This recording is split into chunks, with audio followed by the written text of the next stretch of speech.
Welcome to my channel. இன்றைக்கி நம்ம சாந்தியாச்சி சமையலில் பார்க்க போகிறது, நம்ம வந்து ஒரு மாங்காய் ஊறுகாய் போட போகிறோம். அது வந்து பேச்சுலர்ஸ் மாங்காய் ஊறுகாய் இதுக்கு பேர்.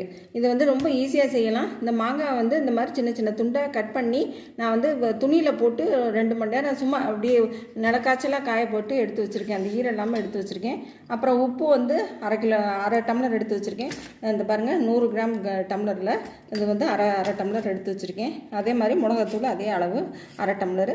அதே மாதிரி எண்ணெயும் அரை டம்ளர் லைட்டாக காய வச்சு எடுத்து வச்சுருக்கேன்.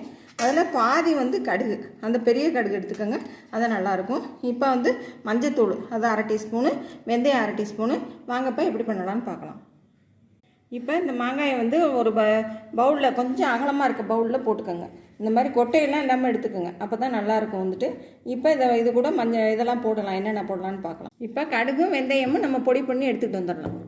இப்போ நம்ம மாங்காய், தனி மிளகாத்தூள், உப்பு, மஞ்சத்தூள், அப்புறம் பொடி பண்ணி வச்சுருக்க கடுகு, அப்புறம் வெந்தயம் எல்லாத்தையும் போட்டு இப்போ நல்லா கலந்துட்டுக்கோங்க. இப்போ நம்ம எடுத்து வச்சுருக்க மாங்காய் பொடி எல்லாம் வந்து நல்லா கலந்தாச்சு. இது ஒரு 3 நாள் ஆகும் ஊறுறதுக்கு. இது வெளியிலே தான் வைக்கணும். அதனால் வந்துட்டு இப்போ இது கலந்தாச்சு.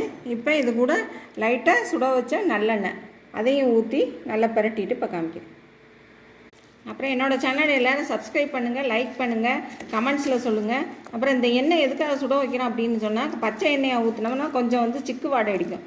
அதனால தான் வந்துட்டு இந்த மாதிரி லைட்டாக சுட வச்சு ஊற்றிக்கிறோம். இந்த பேச்சுலர்ஸ் மாங்காய் தொக்கு வந்து சூப்பராக இருக்கும். எல்லோரும் வந்து கண்டிப்பாக செஞ்சு பாருங்கள்.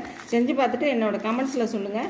இப்போ இதை அப்படியே போட்டு ஒரு மூடி போட்டு மூடி வச்சிடலாம். அப்புறம் டெய்லி ஒரு நாள் டு ஒரு நாள் இது, அதாவது டெய்லி காலையிலையும் சாயங்காலம் 2 நேரமும் திறந்து கிண்டி விடுங்க.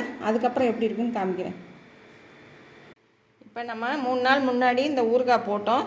அதாவது இது என்ன ஊறுகாய்னா பேச்சுலர்ஸ் மாங்காய் ஊறுகாய் போட்டோம். அது வந்து சூப்பராக ரெடி ஆயிடுச்சு. பாருங்கள், எண்ணெயெல்லாம் கக்கி வந்துருச்சு. இப்போ இதை நம்ம எடுத்து ஒரு பாட்டிலில் ஸ்டோரேஜ் பண்ணி வச்சுக்கலாம். இது வெளியிலே வைக்கலாம், 1 வருஷத்து வரைக்கும் கெட்டு போகாது, ரொம்ப நல்லாயிருக்கும். இதில் நான் உப்பு மட்டும் கொஞ்சம் எனக்கு வந்து கூட தெரியுது, அதனால் எல்லாம் கொஞ்சம் குறைச்சிக்கோங்க.